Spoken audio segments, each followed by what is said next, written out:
परसों रामफल यादव जी ने हमको नाश्ता के लिए बुलाया। उन्हें पूछा किसका बर्थडे है, वो बोला बर्थडे नहीं है, 15 अगस्त है। हमने बोला क्या करते थे आप?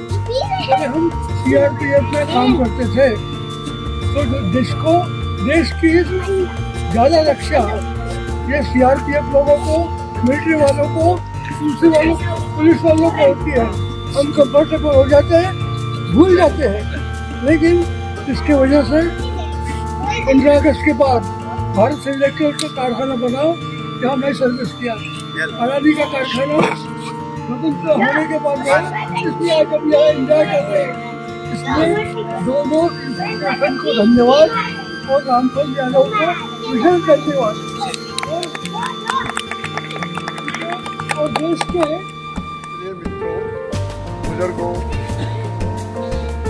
वैश्विक नागरिक सभी को मेरी तरफ से सभी को प्रणाम। सभी मेरे को आशीर्वाद दें और मैं सभी से निवेदन करूंगा कि आप इसी प्रकार से भली भांति हर्ष और उल्लास के साथ हर गणतंत्र दिवस को हैप्पी डे मनाते रहें। जैसे आपको मैं अपने बारे में परिचय कराना चाहूँगा पहले कि मैं 25 जुलाई 69 को CRPF में भर्ती हुआ था। मैंने अपनी सर्विस के अंदर 5 प्रमोशन प्राप्त किए। 2008 के अंदर मैं जनवरी 31 को इंस्पेक्टर रैंक से रिटायर हुआ था।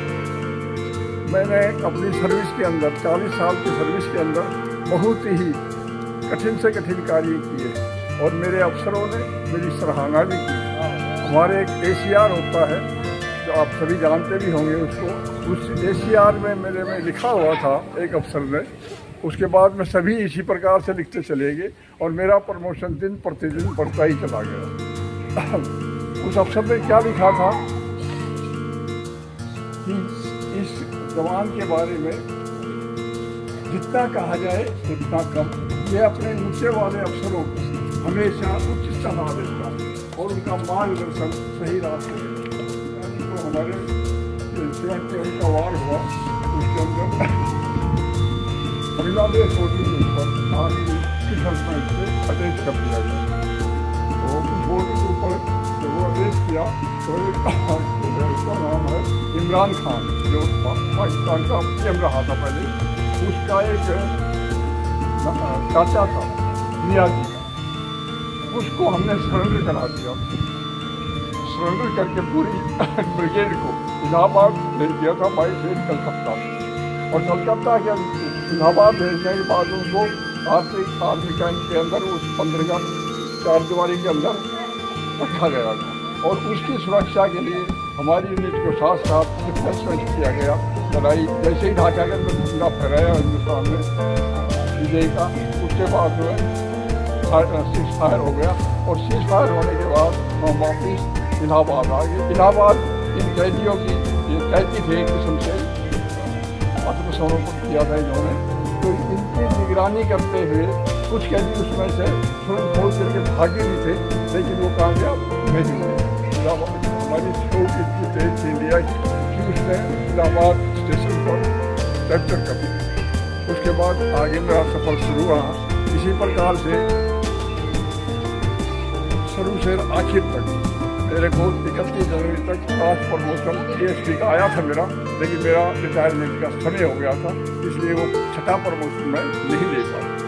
इसी के साथ मैं आप सभी से रिक्वेस्ट करता हूँ कि आने वाले समय में हिंदुस्तान को, भारत को आगे प्रोत्साहन करना है और हिंदुस्तान में ही बनी हुई चीज़ें आपने इस्तेमाल करना है। दूसरे विदेशी चीज़ को इस्तेमाल नहीं, अवॉइड करना है, इस्तेमाल भी नहीं करना है। उसको जहाँ तक हो सके उन चीज़ों को अवॉइड करना है।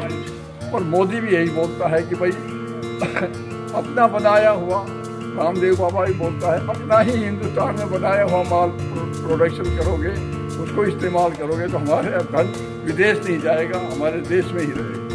इसलिए मैं सभी से विनती करता हूँ कि अपने परिवार को भी और आप भी जो भी हिंदुस्तान में बनता है उसी को ज़्यादा से ज़्यादा इस्तेमाल करना है, हमारे प्रोडक्शन को बढ़ावा मिले ताकि हम प्रोडक्शन बढ़ जाए। मैं विराम देता हूँ और 3 बार बोलूँगा मैं, भारत माता की जय। आपने बोलना है पीछे पीछे, भारत माता की जय, भारत माता की जय, भारत माता की जय, वंदे वंदे वंदे जय हिंद। वे देशभक्तों, आज हमने देखा है कि देशभक्ति क्या है। हमने यादव जी से सुना उसने कैसे सीआरपी में काम किया, कैसा उसने प्रमोशन मिला, उसने अपने देशभक्ति के हिसाब से ही उतना प्रगति किया है। तो मैं सभी को एक सूचना करता हूँ कि ऐसे ही जो देशभक्त बने रहिए और उसके जो संदेश है उसको हम जीवन में उतारें तो हम भी आगे बढ़ सकते हैं और हमारी देशभक्ति हमें रखनी ही चाहिए। उसने जो बोला कि स्वदेशी वस्तु का इस्तेमाल ही करना चाहिए, तो ये बात बिल्कुल सही है, क्योंकि हमारे देश की इकोनॉमी हमें बढ़ानी है तो हमें स्वदेशी वस्तु का ही उपयोग करना चाहिए और हमें आत्मनिर्भर बनना चाहिए। मोदी साहब कह रहे हैं उसी तरह सबका साथ सबका विकास होना चाहिए, इसलिए सब एकजुट रहेंगे और सब आत्मनिर्भर रहेंगे और सब स्वदेशी वस्तु का इस्तेमाल करेंगे तो ही हम देश को आगे ले जाएंगे। अस्तु, जय सिया राम। और सबको आज का 7वें दिन का खूब खूब अभिनंदन, जिसके कारण हम यहाँ इकट्ठे हुए हैं।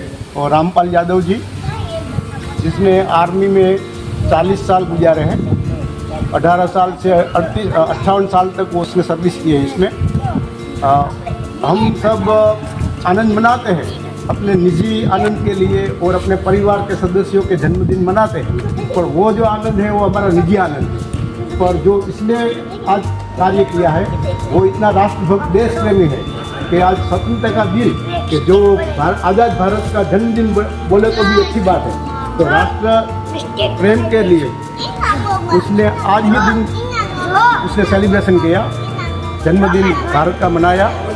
इसके लिए और हम सबको इकट्ठा किया, अपने सब में राष्ट्र भावना पैदा की। इसके लिए मैं रामपाल यादव जी का बहुत आभार व्यक्त करता हूँ। जय हिंद।